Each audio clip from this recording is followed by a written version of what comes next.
नमस्कार मित्रांनो, विने दोघातीलही तुटेना या मालिकेच्या आजच्या भागामध्ये मित्रांनो आपल्या राजमुद्रा हे चॅनलवर अगदी मनापासून मी तुमचं स्वागत करते. तर बघूयात आज मित्रांनो मी तुमच्यासाठी काय असा वटपौर्णिमेविशेष भाग अगदी तुम्हाला आणलेला आहे. तुम्हाला आणि आम्हाला सगळ्यांना आवड आहे आपल्या समर आणि स्वानंदी यांच्या प्रेमाच्या या अगदी आपुलकीची. केव्हा या दोघांमध्ये प्रेम होईल आणि होईल की नाही हे आता आपण सगळेजण वाटच बघत आहोत. परंतु मित्रांनो कधी शक्य न होणारा, कधी समर मात्र स्वानंदीवर प्रेम न करणारा हा समर स्वानंदीच्या केव्हा प्रेमात पडून जातो हे समरलाच कळत नसतं.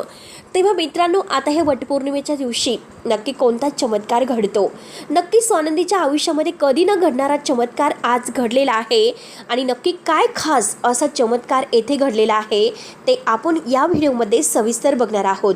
त्यासाठी मित्रांनो व्हिडिओ शेवटपर्यंत नक्की बघत राहा आणि जर तुम्ही आपल्या चॅनलवर नवीन असाल तर चॅनलला सबस्क्राईब करण्यासाठी मात्र विसरू नका, जेणेकरून तुम्हाला असेच खास जे काही डेली अपडेट्स आणि ट्विस्ट असे नवनवीन पाहायला मिळतील ते फक्त आपल्या चॅनलवर. त्यासाठी मित्रांनो लवकरच आपल्या चॅनलवर नवीन सबस्क्राईब करा. तर मित्रांनो हे बघा, स्वानंदी आणि समर या दोघांचा मधील विश्वास दृढ वाढलेला असतो. आता घरामध्ये सुष्मिताने इतका सगळा काही आता महाधमाका केलेला असून सुद्धा स्वानंदी स्वतःला म्हणजे दोषी मानत असते. तरीसुद्धा आता स्वानंदी ही स्वतःच्या नजरेमध्ये रडत असते. पण समर स्वानंदीला म्हणतोय, स्वानंदी मॅडम रडायचं नाही, मला कोणताही पुरावा द्यायचा नाही, तुम्ही खरंच एक आता म्हणजे सुंदर बायको तर आहातच आणि सुंदर बायको तर असून तुम्ही तुमचं जे कर्तव्य आहात या म्हणजे घराण्याची राजवाड्यांच्या घराण्याची जी काही आता परंपरा रूढी हे सगळं काही आहे हे सगळं तुम्ही मिळवलेलं आहे. त्यामुळे तुम्हाला काही आता पुरावा देण्याची गरज नाही आणि माझा तुमच्यावर ठाम विश्वास आहे. आता स्वानंदी रडत असते. स्वानंदीचं कशातही मन लागत नसतं, पण समर सगळं काही सोडून देतो. समर म्हणतो की हे बघा स्वानंदी मॅडम, मला फक्त तुमची काळजी आहे, मला बाकी काही नको. आणि हे बघा तुम्ही इतक्या मोठ्या मनाने जेव्हा तर सुष्मिताने तुम्हाला घराच्या चाव्या मागितल्या होतात, पण तुम्हाला ना पैशाचा मोह आणि ना अधिकाराचा मोह आणि ना हक्काचा, जे काही करतात ते सगळं काही मनापासून करतात आणि असंच करणारी व्यक्ती मला फार आवडते. दुसऱ्यांसाठी प्रयत्न करणारी, दुसऱ्यांसाठी झटणारी. आणि खरंच मी लकी आहेत की मला तुमच्यासारखी बायको मिळाली, खरंच माझं नशीब आहे. म्हणून आता समरला खूप छान वाटत असतं. आणि तेवढ्यात मात्र स्वानंदी म्हणते की हो ना राजवाडे, मला तुम्हाला एक विचारायचं होतं. त्यावरती आता समर म्हणतो की विचारा ना, काय झालं. तर स्वानंदी म्हणते की राजवाडे हे बघा, इतकं सगळं काही होऊन म्हणजे तुम्हाला पहिल्यांदा पुराव्याची गरज लागत होती, पण आता तुम्हाला पुरावे वगैरे काही नको, तुम्ही माझ्यावर इतका विश्वास ठेवलेला आहे, मग तरीसुद्धा तुम्ही मला बायकोचा हक्क का देत नाही, तुम्ही का मला तुमची बायको मानत नाही आणि सारखं मला मैत्रीण का म्हणत असतात. एका मैत्रिणीला आता काही प्रेमाची अपेक्षा वगैरे नसेल का. आणि तेवढ्यात मात्र आता स्वानंदी असं म्हटल्यानंतर समर तिच्याकडे पाहत असतो. तो म्हणतो की हे बघा आता मात्र जे काही आहे तर ते मी तुम्हाला सगळं काही सांगणार आहे. आणि तेवढ्यात तिथे आजी येते. आजी आता दोघांना म्हणते की हे बघा राजवाडे आणि स्वानंदी राजवाडे आणि हे बघ पिंट्या, मी तुला आज काय सांगते, आज मात्र आता आपल्या घरात स्वानंदीची पहिली वटपौर्णिमा आहे, त्यामुळे तू तिला शॉपिंगसाठी घेऊन जा, तिला काय हवं काय नको सगळं काही तिची शॉपिंग वगैरे करून घेऊन ये. आणि सुष्मिताला सुद्धा काय हवं असतं काय नको ते सुद्धा तिला आणायला सांग. आणि स्वानंदी म्हणते की नाही आई, तिचं ती घेऊन येईल, कारण मी नाही आणू शकत आणि तिचे हक्क आहे ती बघेल. तर समर म्हणतो की ठीक आहे, आज आम्ही दोघं जातो आणि दोघं जाऊन आता सगळं काही घेऊन येतो. त्यावरती स्वानंदी म्हणते की हे बघा आजी, मला काही नको, मी आता माझ्या घरामध्ये भरपूर साड्या आहेत, सगळं काही माझी तयारी मी घरीच करेल. समोर म्हणतो की असं कसं, तुम्ही राजवाड्यांची बायको आहात, राजवाड्यांची बायको असल्या कारणाने मात्र आता तुम्हाला सगळं काही म्हणजे मिळायला हवं. आणि हे बघा स्वानंदी मॅडम, एकतर तुमची तब्येत बरोबर नाही, तुम्ही जे काही करतात ना तर ते सगळं काही चुकीचं करत आहात. तुम्ही स्वतःच्या तब्येतीकडे अजिबात काळजी करत नाही, तुम्ही फक्त दुसऱ्यांचा विचार करतात. आणि आता मी कोणतंही तुमचं काही ऐकून घेणार नाही, आत्तापर्यंत खूप काही झालं. तेव्हा आता स्वानंदी म्हणते की हे बघा राजवाडे, आज वटपौर्णिमा असल्या कारणाने माझा उपवास आहे, त्यामुळे मी काही खाणार नाही. समर म्हणतो की असं कसं, तुम्ही खाणार नाही म्हणजे तुम्हाला खावं लागेलच आणि मी सांगतो म्हणून तुम्हाला खावं लागेल. तर आजी म्हणते की अरे समर, आज तिचा उपवास आहे, ती कसं खाईल बरं. समर म्हणतो की नाही, तिला दूध तरी पिवावं लागेल. समर आता खूप काळजी घेत असतो. त्यानंतर आता दोघंही आतमध्ये येतात. आतमध्ये आल्यानंतर स्वानंदी म्हणते की हे बघा राजवाडे, मला शॉपिंग वगैरे खरंच करण्यात काही इंटरेस्ट नाही आणि मला खरंच आज इतकं छान वाटतं, तुम्ही माझी इतकी काळजी घेतात, मला हेच तुमचं प्रेम हवं आहे, बाकी मला काही नको. तेव्हा समर म्हणतं की असं कसं, प्रेम तर तुम्हाला मिळणारच, पण आज मी तुम्हाला अशी एक गोष्ट सांगणार आहे, त्या गोष्टीने तुम्ही इतक्या आनंदून जाताल. तेव्हा स्वानंदी म्हणते की नक्की तुम्हाला काय सांगायचं आहे राजवाडे. आता समर लाजत असतो आणि कसं सांगू तेच मला काही कळत नाही. म्हणून तो स्वानंदीला म्हणतो की हे बघा स्वानंदी मॅडम, मी तुम्हाला आज साडी आणायला घेऊन जाणार आहे आणि मला सुद्धा आज एक मस्त कुर्ता घ्यायचा आहे, तो पण तुमच्या साडीला मॅचिंग होईल असा. तर स्वानंदी लाजते. स्वानंदी म्हणते की खास असं काय आहे राजवाडे, तुम्ही तर खरंच खूप इंटरेस्ट घ्यायला सुरुवात केलेली आहे आणि हे तेच राजवाडे आहेत की दुसरे काही बदललेत की काय राजवाडे.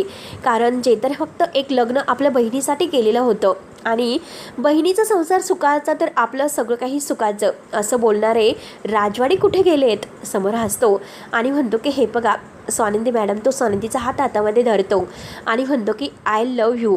आता आय लव्ह यू म्हटल्यानंतर स्वानंदीचे होश उडतात. कारण मित्रांनो, कधी ना हे शब्द कानावरनं ऐकणारी स्वानंदी भारावून जाते. तिला खूप आनंद होतो, काय करावं काहीच कळत नसतं. आनंदाने बागडायला सुरुवात करते. इतका आनंद तिला झालेला असतो आणि त्याच वेळेस आता समर म्हणतो की काही न करता मला स्वानंदीला वटपौर्णिमेच्या दिवशी खास सरप्राईज द्यायचं आहे, तर ते खास सरप्राईज आठवणीत राहील असं म्हणून तर तुला शॉपिंगला वगैरे घेऊन जातो. लाल रंगाची मस्त पैठणी घेतो आणि त्यावर शेला वगैरे सगळं काही, आणि त्याने सुद्धा मात्र आता मस्त लाल रंगाचा कुर्ता वगैरे घेतलेला असतो. स्वानंदी आणि समर छान अशी शॉपिंग करून घरी येतात. स्वानंदी तयार होत असते. समर तिला चोरून बघत असतो आणि तो तिचे फोटो काढत असतो. स्वानंदीला फारच असं लाजल्यासारखं होतं असतं. सगळे दागदागिने आता तिने अंगावर घातलेले असतात, कारण समरने हे सगळं काही वटपौर्णिमेच्या विशेष तिला गिफ्ट केलेलं असतं. आणि आता स्वानंदी तयार होत असते, लाजतच. आता अगदी हे सगळं बघून ती सारखी समरला आठवत असते. समर सुद्धा तयार होऊन बाहेर येतो. तो सुद्धा तिचे फोटो वगैरे काढत असतो आणि तेव्हा त्याला सुद्धा फार आनंद वाटत असतो. स्वानंदी सुद्धा खूप खुश होत असते आणि तेवढ्यात आता तयार होऊन स्वानंदी इतकी छान सुंदर रूप तिचं दिसत असतो. तोपर्यंत आता जेव्हा ती पायऱ्या खाली उतरून येत असते तर समरने तिच्यासाठी मस्त तिथे आता पांढरं कापड अंथरलेलं असतो आणि त्यावर तिचे पाऊल उमटायला सांगितलेले असतात. स्वानंदी त्यावर आता पाऊल उमटवते आणि आता मात्र समरने हेच पाऊल आता आपल्या रूममध्ये सगळ्या काही फोटो एकत्र, त्यांचे फोटो आहे तर त्याचं एक छान असं डेकोरेशन तयार केलेलं असतं आणि मध्यभागी मात्र स्वानंदीचे हे पाऊल चिटकवलेले असतात एका लक्ष्मीच्या पावलांनी. आणि तेव्हा मात्र तो स्वानंदीला सरप्राईज देण्याचं ठरवतो. तो तिचे डोळे बंद करतो आणि तिला आपल्या रूममध्ये घेऊन येतो. तेव्हा मात्र रूममध्ये आल्यानंतर तिचे डोळे उघडतो. तेव्हा आता समोर जे काही तिच्या पावलांचं ठसे मोडलेले आहेत तर ते सगळं काही मस्त डेकोरेशनमध्ये त्याने सजवलेले असतात आणि कडेने आपले सगळे दोघांचे एकत्र फोटो लावलेले असतात. हे बघून मात्र आता स्वानंदीला फारच आनंद होतो आणि आता मात्र स्वानंदी इतकी खुश असते. स्वानंदी खुशून मात्र आता आपल्या हातावर मेहंदी काढत असते आणि आता तिने वटपौर्णिमेची छान अशी मेहंदी काढलेली असते आणि त्यामध्ये आता आय लव्ह यू आणि आता राजवाडे म्हणजे समर हे नाव तिने काढलेलं असतं. समर आणि स्वानंदीचं नाव तिने आता आपल्या हातावर काढलेलं आहे आणि आता तेथे समर येतो. समर मात्र आता तिची मेहंदी पाहतो. तेव्हा स्वानंदी त्याच्या हाताला हात लावते आणि आता मात्र हे जी काही मेहंदी स्वानंदीच्या हातावर आहे ती सगळी आता समरच्या हातावर उमटलेली असते आणि समरच्या हातावर सुद्धा आता स्वानंदी लव, आता लव म्हणजे समर, आता दोघांचेही नाव एकमेकांच्या हातावर आता आलेलं असतं. दोघंही एकमेकांच्या हाताकडे पाहतात. सारखीच मेहंदी आता एकमेकांच्या हातावर रंगलेली असते. तेव्हा दोघांनाही फारच आनंद होतो. त्यानंतर समर आता स्वानंदी एकत्रच आता पूजेचं ताट वगैरे करतात आणि पूजेचं ताट वगैरे करून आता हे आपल्या देवघरात येतात. देवघरामध्ये येऊन पूजा वगैरे करतात. स्वानंदी चक्क आज समरच्या पाया पडते आणि समर तिला छान आशीर्वाद देतो आणि पुन्हा आता मिठीत घेतो. दोघेही एकमेकांच्या मिठीत येतात. स्वानंदीला आता कधीही स्वप्नच वाटत असतं. तिला काही कळत नसतं की आपण स्वप्नात आहोत की कशात आहोत, म्हणून स्वानंदी आता खूप खुश असते. त्यानंतर मात्र आता वटपौर्णिमेच्या पूजेला जायचं असतं. आजी दोघांनाही आता छान असा आशीर्वाद देते, कारण आजीला छान वाटत असतं. आजीने मात्र आता त्यांना छान भरभरून आशीर्वाद दिलेला आहे तिच्या पाया पडल्यानंतर. आणि समर आता स्वानंदीला म्हणतो की चला मॅडम, आज मी तुमच्यासोबत वटपौर्णिमेच्या पूजेला येणार आहे. त्यावरती स्वानंदी फक्त हसते आणि लाजत गाजत मात्र आता समोर आता एकमेकांच्या हातामध्ये हात देऊन ते दोघंही जायला निघतात. परंतु जाताना आता समर तिची दृष्ट वगैरे काढतो आणि देवाला नमस्कार करून दोघंही आता वटपौर्णिमेच्या झाडाला आता पूजा करायला येतात. समर चक्क आता स्वानंदी बरोबर ही पूजा करत असतो. स्वानंदी पूर्णपणे भारावूनच जाते. जोडीने एकत्र बसून मात्र आता ते पूजा करत आहेत. दोघांनाही छान वाटत असतं. आजूबाजूच्या बायका मात्र आता समर आणि स्वानंदीकडे सारख्या बघत असतात, कारण दोघंही आता मेड फॉर इच अदर दिसत असतात. इतकी जोडी त्यांची मस्त दिसत असते. आणि समर आता प्रत्येक शब्दाला मात्र आता त्याची काळजी घेत असतो आणि हे म्हणतो, हे बघा स्वानंदी मॅडम, आता काही जरी झाले ना तरीसुद्धा 7 जन्म आपली ही जोडी अशीच टिकली पाहिजे. मी 7 जन्म तुमची वाट बघेल. स्वानंदी म्हणते की हो, आणि 7ही जन्मात मला तुम्हीच पती परमेश्वर म्हणून हवे आहात. आणि ती परत समरच्या पाया पडते. समर तिला आता मिठीमध्ये घेतो आणि तिला आशीर्वाद देतो आणि म्हणतो, खरंच स्वानंदी मॅडम, तुम्ही कायम अशाच खुश राहा. स्वानंदी म्हणते की जोपर्यंत तुम्ही मला खुश ठेवताल, म्हणजे तुमचं प्रेम माझ्यावर असंच कायम राहील, तीच मी ईश्वरचरणी प्रार्थना करते. समर खूप खुश होतो आणि समर पुन्हा आता स्वानंदीला म्हणतो की खरंच तुम्ही फारच सुंदर दिसतात आणि तुमचे गुण, तुमचं सगळं काही मला फार फार आवडतं, म्हणून मी खरंच तुमचा आज पत्नी म्हणून स्वीकार केलेला आहे. तेव्हा स्वानंदीला फारच आनंद होतो. स्वानंदी आपल्या मन मिळावू स्वभावामुळे आता समरला जिंकून घेते आणि दोघंही आता एकत्र मस्त पूजा वगैरे करतात. आणि पूजा वगैरे झाल्यानंतर आता दोघंही मात्र आता हे तेथे येतात. आणि त्याच वेळेस तेथे आता ही सुष्मिता आणि अंशुमन सुद्धा पूजेला आलेले असतात, कारण आता अंशुमनचं मन नसताना सुद्धा त्याला शेवटी मलिकाचं सांगण्यावरून स्वानंदी आणि समरचं बघून शेवटी आता ह्या पूजेला पाठवलेलंच असतं. आणि त्यानंतर मात्र आता समरने जेव्हा स्वानंदीला उचलून घेतलेलं असतं, तर सुष्मिता सुद्धा आता म्हणते की हे बघ अंशुमन, तू सुद्धा मला असंच उचलून घ्यायचं. बघ जिजूने कसं स्वानंदीला उचलून घेतलं, मग तसंच तुम्हाला उचलून घ्यायचं आहे. तेव्हा सुष्मिता काही ऐकायला तयारच नसते.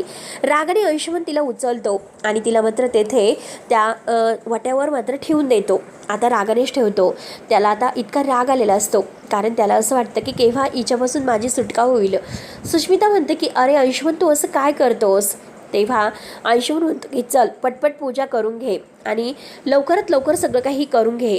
सुष्मिता आता अगदी नाराज झालेली असते. सुष्मिता म्हणते की हे बघ, किती काही झालं तरी आता मात्र मी तुला सोडणार नाही. आता मात्र आपल्याला ही पूजा करायची आहे ना, तर जन्मभर आता आपल्या दोघांना एकाच बंधनात अडकायचं आहे. तेव्हा रागाने अंशुमन मनात म्हणतो की तुझ्यासोबत मी काय जन्मभर राहील? अगं एका जन्माचं तर काय, फक्त 5-6 महिन्याचा विचार कर. बघ मी तुला कसं माझं काम झाल्यावर फेकून देतो. तो फक्त माझ्या हातातील हुकमी काय आहे.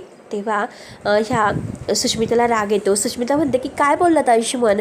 अंशुमन म्हणतो की काही नाही, आणि चल मी तुला उचलून घेतो, म्हणून मुद्दाम रागाने तिला उचलून घेतो आणि तिला खाली ठेवतो. तेव्हा मित्रांनो, आता पुढे नक्की काय होणार आहे बघायला विसरू नका, कारण स्वानंदी आणि समरचं प्रेम बघून अंशुमन आणि सुष्मिता या दोघांमध्ये कसं वादळ निर्माण होतं हे बघणं आता खूप इंटरेस्टिंग ठरणार आहे. त्यासाठी मित्रांनो पुढे काय होणार आहे बघायला विसरू नका. तोपर्यंत धन्यवाद.